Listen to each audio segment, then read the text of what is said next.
Hi, my name is Luciano Gonzalez, and I'm the head and founder of Honest Honduran News.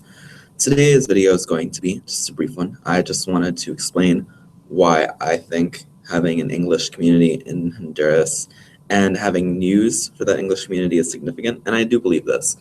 I lived in Honduras when I was in high school. I lived there from the second semester of my sophomore year until the end of the first semester of my senior year. And it had a profound impact on me, as anyone who knows me would be able to argue, because all I talk about in real life is Honduras. Is actually probably really annoying for a lot of people. But over time, I was surprised to realize the sheer number of English speakers that lived in Honduras. That number surprised me, and frankly, it continues to surprise me. Honest Honduran News has over 750 people. Of that, the majority of them are native English speakers.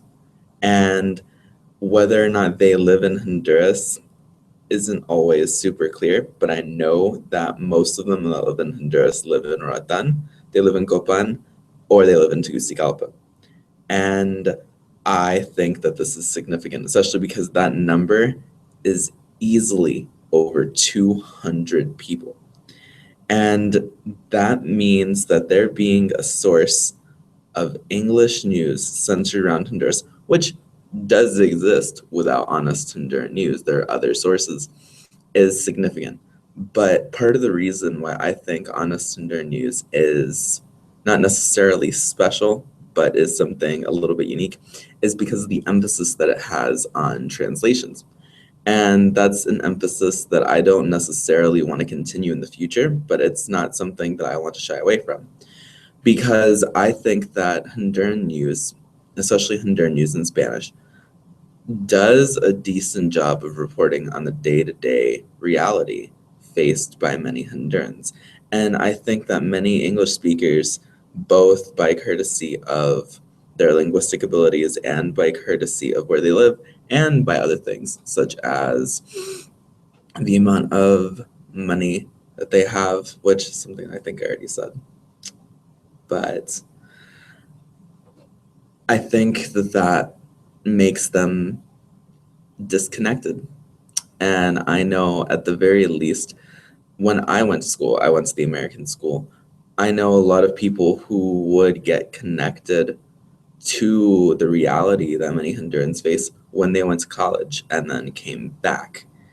And some of them started to look into the reality of life in Honduras, partially because of the things that I wrote. Because I've actually been translating Honduran news. I've been translating Honduran news for well over a year and a half now. And I've been doing it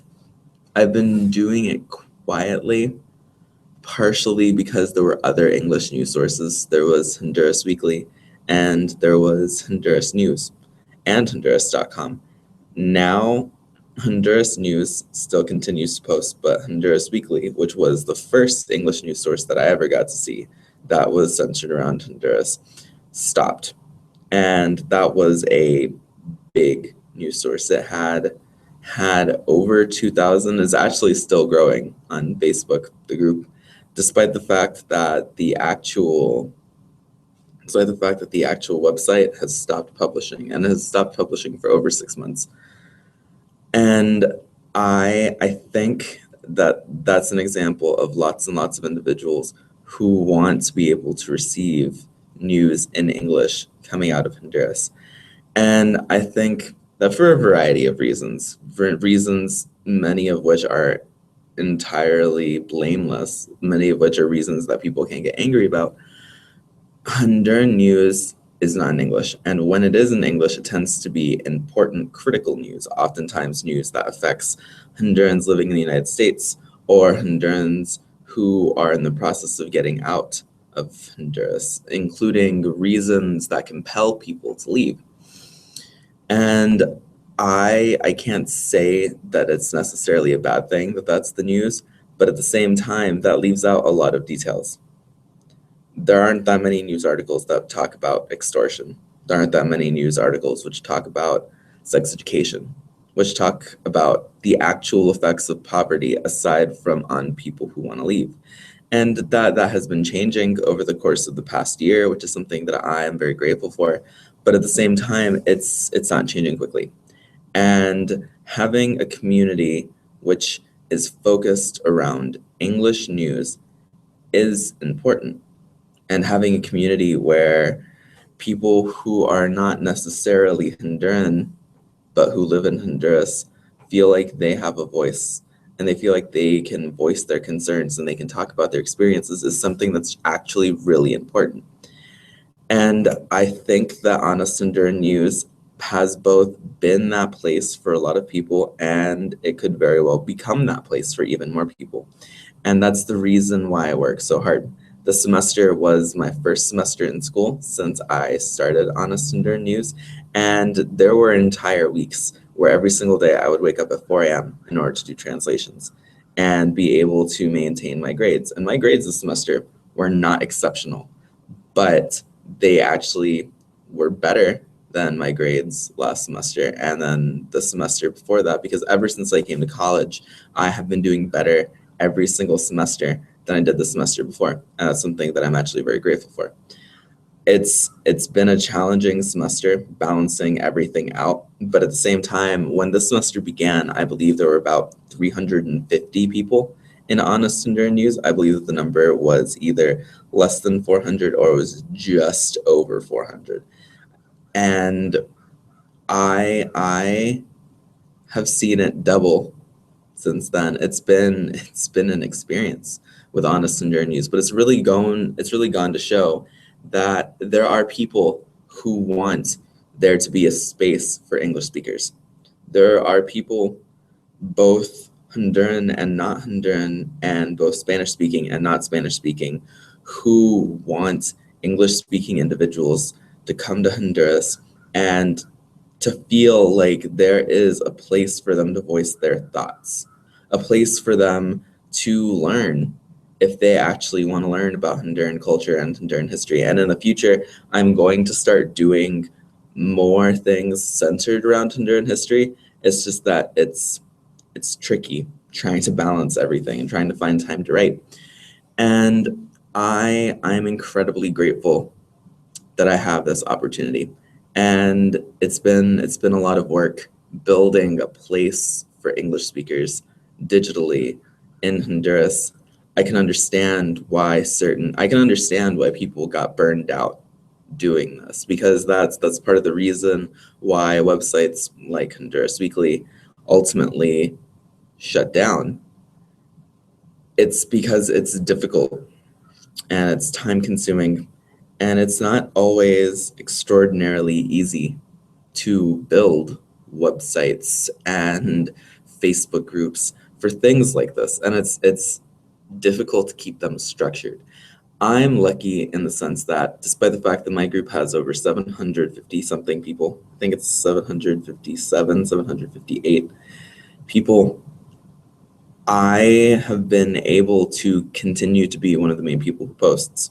I'm not the only person who posts, not by a long shot. There's a considerable amount of other people who post from time to time, but I am by far the main person. And I didn't think that would be an advantage before, but it really, it kind of is. It's kind of disappointing and it's kind of an advantage at the same time, because this means the conversation stays focused. And this means that silly news articles or spam do not appear very often. And I'll make an exception for the silly news rules. Like the other day on the group, I posted an article talking about how there was this TV show host who got to see a glass of water on the table that he was sitting at move by itself, seemingly.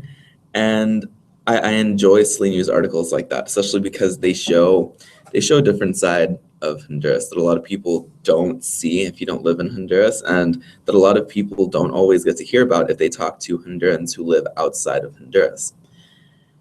It really goes to show that for a lot of people, Honduras is a normal place. And for a lot of people, stuff like that is actually news.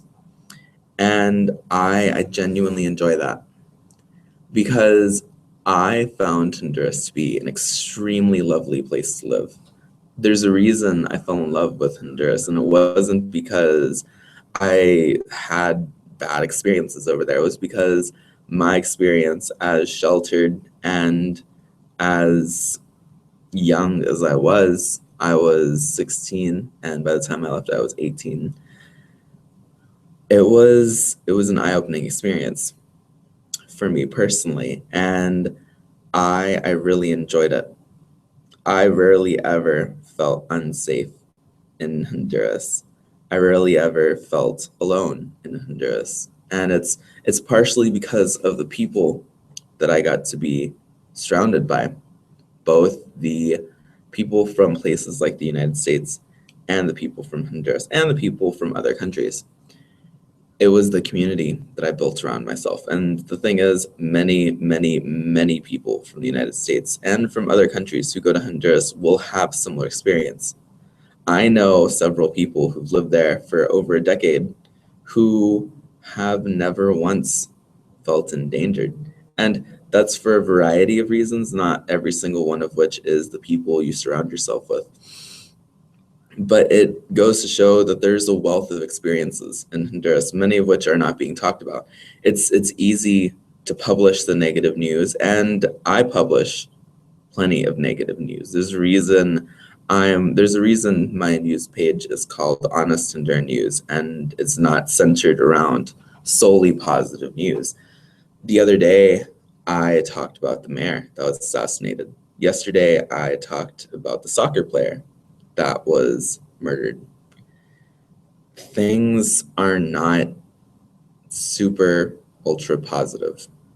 Not if we're being honest. But there's reasons for people to be positive. There's reasons for people to look to the future and to believe in what they see. And I'm glad that I have the opportunity to talk to so many people who've had so many different experiences. I get to talk to teachers. I get to talk to a few police officers. I get to talk to people who are students. I get to talk to tourists and hotel managers. And I get to see when I talk to people, I get to see an extremely wide variety of experience, of talents, of languages. And the one thing that unites so many of them is that they all care very, very deeply about Honduras.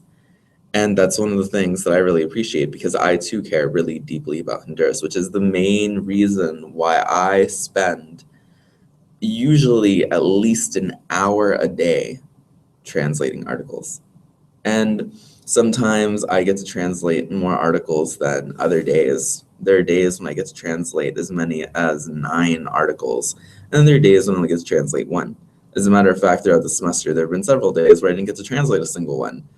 But at the same time, the community that I've built never, ever abandoned me. And I really appreciate that.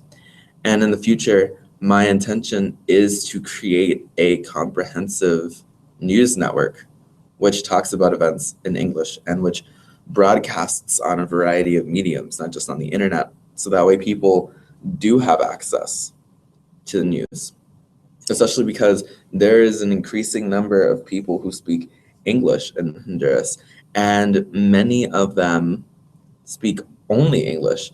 And interestingly enough, not every single person who speaks only English or who is far more fluent in English than in Spanish is a visitor. One of the big things, which isn't super surprising, but one of the big things that I've seen is that people in Roatan and people in places like Hoxton Hall and in Trujillo, they will message me and they'll be happy that there's a news source in English that is accessible for them, that talks about issues that relate to them because they don't know Spanish. And I think it's really interesting that they don't know Spanish. It really goes to show you the differences between the communities in Honduras. And it's not just in those places that I've listed, because I know people on the mainland who have never left Honduras who do not know Spanish. And these aren't just private school kids. These are people in smaller communities where missionaries have established footholds and where missionaries work and educate and do great things for the community. And one of those things is they have attempted to create bilingual schools, and creating bilingual schools is not super easy. It's extremely challenging. And that's something that I personally would love to assist with in the future if I got to go back to Honduras. But in many cases, when these people create these bilingual schools, what they end up doing is they end up creating populations where there are people who honestly speak far better English than Spanish. And that's an interesting phenomenon, especially because it creates this disconnect. And I think that it's fascinating. But I also think that it creates a need for English news sources that is for more than just foreigners. There's not a lot of foreigners in Honduras, because there are. I remember translating an article that said that there was some 2,800 foreigners living in Honduras more or less permanently, and that's extremely interesting. By foreigners, what it meant was people who weren't citizens. And I thought that was incredibly fascinating. Personally, I thought that was a number that was honestly smaller than I expected, given the popularity of places like Roatan and Trujillo and San Pedro Sula. I was expecting the number to be higher. But if I had to sum up this video, which I'm going to try and do right now, I think that the real world importance of an English-speaking community in Honduras is that there are people who do not know Spanish. And these individuals are working hard to learn Spanish, but it's not the easiest thing in the world, especially because many of these individuals are adults. And thus, as someone who has the ability to read and understand Spanish, but can't write in it, I do think that I can do something genuinely positive by working my hardest to ensure that individuals who aren't as fortunate when it comes to having linguistic capabilities have access to the news. Because the news doesn't wait for people to be able to understand it before. In fact, these events are not limited to people who understand them. Landslides don't care if you can hear about the news that's telling you that there's a landslide coming. That's not going to stop them from destroying your house. Okay, gunmen aren't going to stop doing what they're doing just because you don't speak Spanish. And political news that affects you, tax agencies, these groups aren't going to stop what they're doing and wait until you can understand Spanish. But more than that, if you don't have access to the news, you're missing out on a lot of positive stuff. If you don't have access to the news, you might not have realized the full importance of yesterday's graduation in UNABS, in which some very close to 1,982 students graduated. That's big news, and it's positive news. And if you don't know Spanish, then you might not get to hear this. This was one that was published in English, so this one it's a little bit less significant. But you might not have gotten to heard about Ambassador James Nellens. Probably said that last name wrong, but you didn't get to hear about how he wants to assist the Honduran government in selecting Supreme Court justices and jurists who are pure and who are not going to, and who do not have connections to organized crime. That's not something that you might not have heard. That's something that you might not have heard. You might not have gotten to have heard of how in Roatan and Cox and Hold are working on a fumigation program designed to get rid of dengue, malaria, and Zika. And that virus that's extremely hard to pronounce, like chikungunya. Reasonably certain I butchered that. But there's all sorts of news that you might not get to hear without someone else's assistance if you do not speak Spanish. Because for reasons that make a whole lot of sense, the main media sources in Honduras operate almost exclusively in Spanish. It makes a whole lot of sense, but that doesn't change the fact that people will be missing out. And that's the reason why people like me and a few others work very hard to make sure that people have access to the news. But additionally, it's about the importance of building community, because Honduras is a fantastic place to visit. But if it wants to become a better place to live, then it is going to have to work on becoming bilingual. And that's not something that's going to happen very quickly. And it's not something that's going to happen naturally unless someone waits for possibly decades. That's the reason why I know that's part of the motivating factor for me to work. And I know that it's part of the reason why other people do the same thing that I'm doing, that people take time out of their day to translate things into English. I have translated videos, I have translated songs, I am translating mini documentaries. I translate a lot of stuff, and I like doing what I'm doing. And that's part of the reason why I make videos like this.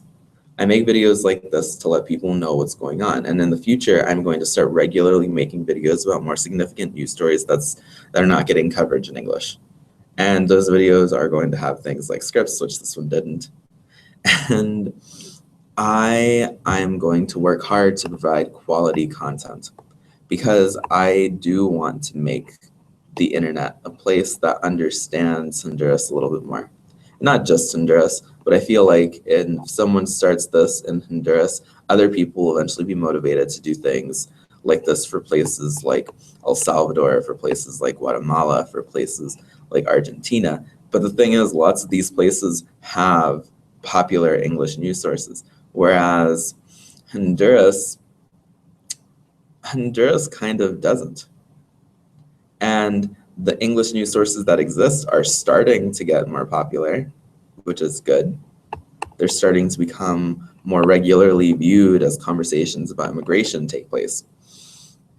And that's something that I am immensely grateful for. I think that in the future, this is going to get increasingly important. And in the future, I am going to hopefully be capable of improving how I deliver things like this. But right now, I assure you that I'm working hard on translating plenty of articles, and that I'm working hard to honestly make Honduras a little bit more understood than it is right now for people who are not from Honduras. I hope you have a great day, and I will see you later.